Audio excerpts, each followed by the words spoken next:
olha, vamos falar um pouco a respeito de mercado de soja, principalmente porque vai trazendo alguns impactos aqui no Brasil. Olha, esses impactos aqui no Brasil, eles passam pelo dólar, que se comporta diferente depois da ata do Copom, do Comitê de Política Monetária Nacional, que indica a queda no próximo mês de mais meio ponto percentual na taxa de juros. O dólar reagiu subindo um pouco, isso é positivo para o mercado, com os prêmios no Brasil para a soja e também, claro, negócios com soja em Chicago. Choveu na última semana, a previsão é que chova um pouco mais, isso mexe com o clima dos investidores. Tivemos queda já com soja nesta semana, mas temos um relatório de oferta e demanda que será apresentado na sexta-feira. Para falar a respeito da volatilidade atual do mercado, conversamos ao vivo agora pela internet com Ginaldo de Souza, da Laboro, que participa conosco nesta edição de Agricultura BR aqui no canal do Boi. Ginaldo, obrigado pela sua participação. Temos visto essa volatilidade, houve uma melhora nas lavouras americanas, na verdade 2 pontos percentuais, o que coloca as lavouras exatamente ao estágio que estava há 15 dias. Como que você hoje interpreta o mercado que está esperando, está um pouco nervoso e esperando novas informações? Boa tarde, seja bem-vindo. Boa tarde, Fabiano. Boa tarde, amigos do canal do Boi. É sempre um prazer estar aqui com vocês. Fabiano, objetivamente, nós temos que levar em consideração alguns aspectos. Primeiro, que o USDA, desde o início, eu já falei na última vez, o USDA colocou 52 buchos por acre. Isso é um número que a safra tem que ser 100% correta, o clima tem que ser 100% perfeito, e não é o que nós vimos. No mês de abril tivemos plantio rápido, porém com chuvas limitadas. O mês de maio não foi diferente. Junho foi um mês bastante seco, com problemas. E o mês de julho, naturalmente, no final de julho foi um pouquinho melhor. Agosto começou melhor, nós vimos aí, efetivamente, as condições de lavoura melhorando 2 pontos percentuais nessa última semana. Mas uma coisa, Fabiano e meus amigos, eu quero colocar para vocês o seguinte: o ano passado, nessa mesma época, as condições de lavouras apresentavam 59% boas e excelentes. Este ano é 54%. Olhe bem, 54 versus 59. O USDA está colocando uma produtividade para esse ano em 52. O ano passado foi 49,5.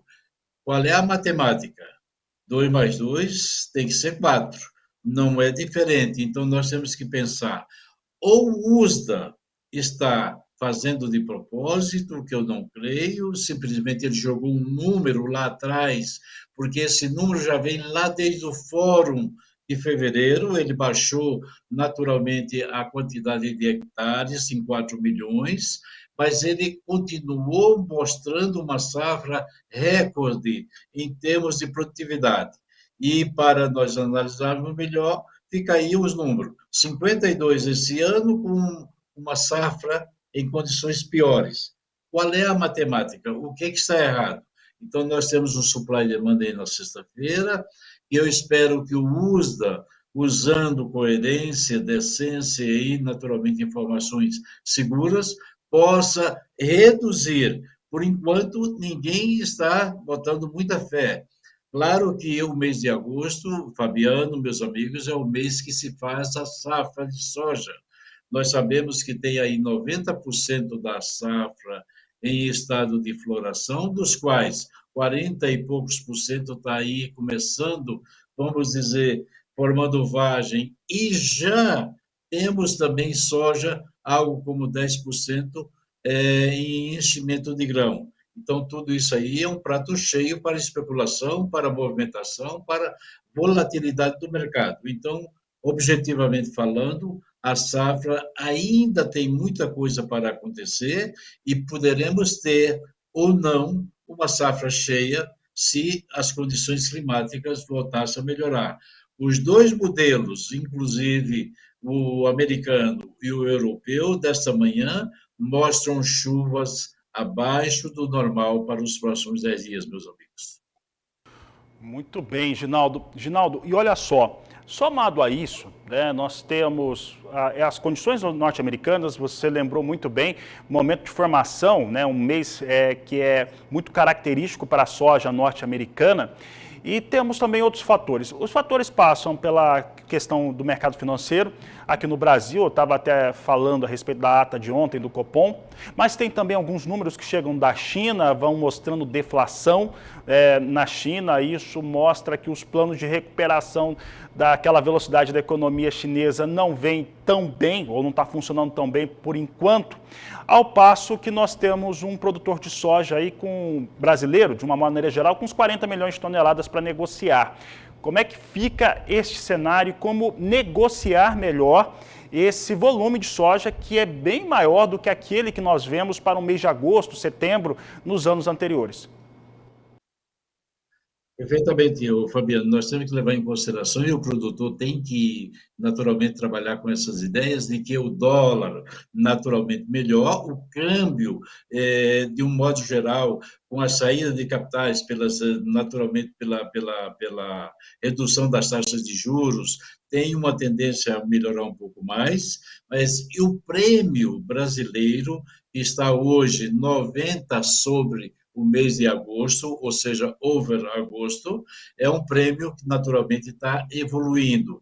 Então, o prêmio e o dólar estão dando sustentação, o prêmio e o dólar estão dando sustentação ao produtor. E espera, naturalmente, correções aí durante esse mês de agosto nos preços em Chicago. Chicago vai depender do clima durante agosto.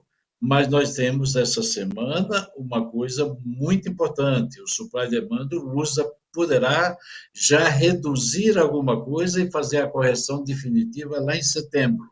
Então, meus amigos, tem que ficar de olho, o produtor tem que trabalhar com essas hipóteses, dólar, prêmio e Chicago, e eu creio que o produtor daqui para frente poderá ter preços melhores, e a minha recomendação é que ele vá vendendo aos poucos, porque temos, como você bem disse, 40 milhões de toneladas que estão disponíveis nos armazéns e que precisam naturalmente sair. Não podemos carregar um estoque tão grande para juntarmos o ano que vem com a safra de, sei lá, 160 milhões de toneladas ou até um pouco mais. Então, nós temos que tomar muito cuidado, o produtor brasileiro tem que aproveitar essas oportunidades que o mercado oferece e, naturalmente, ir vendendo, Fabiano.